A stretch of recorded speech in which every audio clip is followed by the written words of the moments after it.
La pandemia ha puesto en el punto de mira una modalidad docente poco explorada por las universidades presenciales y es la videoconferencia síncrona, que se está utilizando para perpetuar el modelo de lección magistral, solo que esta vez a distancia.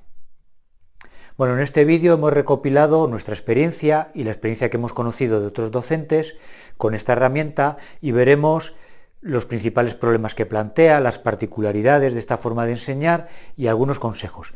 Pero quizá lo más valioso es que compartas tu experiencia, si la has tenido, que nos cuentes en el curso los problemas que ves, lo que salió mejor, lo que salió peor, y esto nos ayudará a todos en estos momentos difíciles.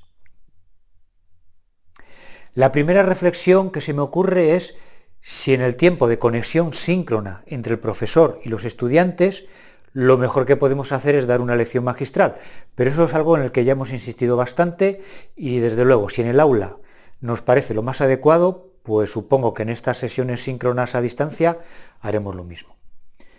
Un primer problema que claramente se ha dado es la desconexión.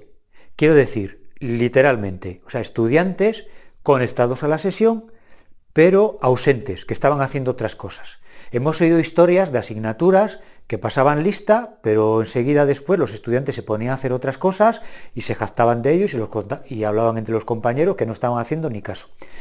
Los jóvenes actuales son multitarea y se quedan con la sensación de haber hecho varias cosas a la vez y de haber atendido la explicación. Yo creo que eso es una ilusión, pero bueno.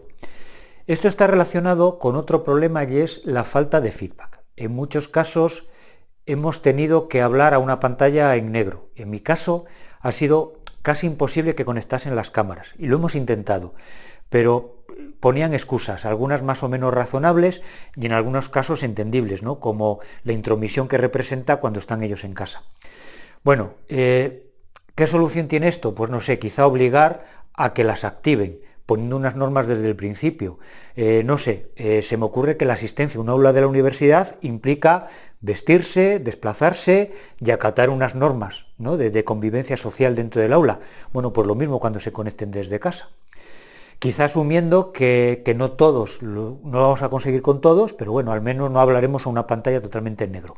Por cierto, que un consejo también muy repetido es que tenemos la costumbre, los profesores, de mirar no a la cámara, sino a nuestra imagen en la pantalla del ordenador, y entonces los estudiantes no se sienten mirados, y eso lo tendríamos que corregir. Bueno, otro problema es la evaluación síncrona a distancia. Realizar los exámenes de toda la vida, los exámenes escritos típicamente, pero con el estudiante en casa. Yo diría que la sensación generalizada durante el confinamiento ha sido de que la evaluación tradicional, esta de examen escrito, es muy difícil de replicar en esta modalidad online y por múltiples problemas, desde garantizar la identidad de los estudiantes, la facilidad para copiar, qué pasa si hay un fallo técnico, es todo muy complicado. Por alguna razón, las universidades tradicionalmente a distancia, como la UNED, siempre tienen centros presenciales para realizar los exámenes. Yo quería contar algo que a nosotros nos ha ayudado bastante en esta evaluación online, pero que realmente solo es válido para asignaturas que basen su evaluación en problemas numéricos, es decir, los típicos enunciados con datos y que tienen que realizar operaciones y llegar a un resultado. Y la idea es muy sencilla, la de ofrecer datos diferentes a los estudiantes. Nosotros lo llevábamos haciendo ya unos cuantos años con las tareas que les mandábamos para casa. ¿Qué ocurre? Que al darle datos diferentes, la única forma que tenían de copiar es que un compañero les contase el procedimiento, no el resultado, porque ese no se puede copiar porque es diferente, pero es que es justo lo que queríamos, y así se garantiza cierto aprendizaje. Bueno, pues esto lo hacemos con la opción de combinar correspondencia de Microsoft Word, aunque supongo que se puede hacer de muchas otras formas, y yo no lo he utilizado, pero creo que, por ejemplo, la plataforma Moodle permite cambiar los datos de los problemas y ofrecerle diferentes a cada estudiante. Bueno, la opción de combinar correspondencia, esta herramienta de Word, lo que hace es que sustituye textos del enunciado por el contenido de casillas de una hoja de cálculo. Cada trozo del texto, o sea, cada dato, es una columna diferente en la hoja de cálculo y cada fila es para un estudiante diferente, y ahí es donde ponemos los diferentes valores.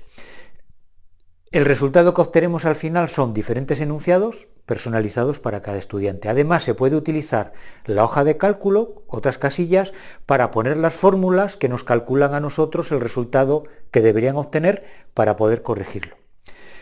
Un truco que hemos utilizado es variar los datos de tal forma, con un pequeño margen, de forma que el resultado no cambie mucho y que tampoco cambien las conclusiones o los procedimientos a los que tienen que llegar el estudiante. Y esto facilita mucho la corrección, ¿no? Porque ahora hay que hacerla de forma individual. En el fondo es menos trabajo de lo que parece y soluciona bastante este tema de los posibles copies. Pero bueno, quizá lo más sensato sea renunciar a esta evaluación tradicional de examen escrito y basar la asignatura en evaluación continua o en aprendizaje activo, ¿no? Que metodologías hay muchísimas. Bueno, para ir acabando, otro problema habitual en la lección magistral online es la interactividad. Si en las clases, en el aula, esto es importante, ¿no? Y es nuestro principal consejo, hacerlas interactivas, en su versión online síncrona yo creo que es fundamental, es imprescindible, por el riesgo de que los estudiantes no nos estén escuchando, de que estén haciendo otras cosas, porque son multitarea. Yo estoy seguro que durante estos pasados meses muchos estudiantes han estado totalmente desconectados y los docentes han estado hablando sin que nadie les escuchase, pero claro, nunca se van a enterar. Bueno, hay que fomentar la interactividad. Puede ser ideas tan sencillas como plantear preguntas de vez en cuando, pero que las escriban las respuestas en el chat, porque esto facilita mucho las intervenciones. Si lo tienen que hacer de palabra y con la cámara conectada, seguro que se cortan mucho más. Hay muchas ideas. Yo voy a mencionar solo dos que hemos probado y que nos parecen interesantes porque son ejemplos de cosas sencillas que introducen interactividad en la clase magistral, que les mantiene despiertos, activos y que refuerza el aprendizaje. Lo primero es algo tan sencillo como aprovechar el comienzo de la lección magistral, esos minutos de cortesía cuando empiezan a conectarse y esperamos un poco a que todos estén, para preguntarles cómo se sienten. Con una pantalla como esta, escribiendo con un emoticono en el chat su estado de ánimo. Algo muy sencillo, pero que les obliga a participar, a empezar. Es como para romper el hielo. Esto lo hemos visto en un webinar impartido por Juan Daniel Sobrado y Carles Caño, que iba precisamente de cómo mejorar la formación online. Bueno, y la segunda idea, que está extraída de este libro, que recomendamos totalmente, es un libro dedicado precisamente a introducir interactividad en la formación online. Y una de sus propuestas, tiene muchísimas, es cada cierto tiempo poner en la pantalla un resumen de lo que hemos contado. Pero atención, hay que incluir a propósito alguna frase que contradiga lo que hemos dicho, o alguna frase incorrecta, o alguna errata, y plantearles como reto que encuentren esos gazapos. El plantearlo así, como un reto, seguro que va a despertar a más de uno y seguro que se engancha mucho más y les obliga a reflexionar sobre lo que hemos contado, que es lo que deberían hacer.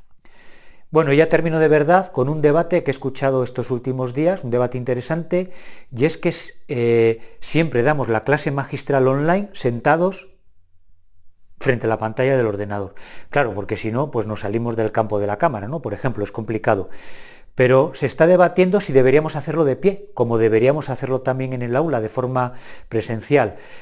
Los profesores que lo han probado dicen que hay una diferencia de energía enorme y eso se transmite bastante. Y haciéndolo de pie se mejora mucho la clase magistral. Algunos profesores ya han comprado en el IKEA mesas altas y lo están probando y dicen que es muy recomendable.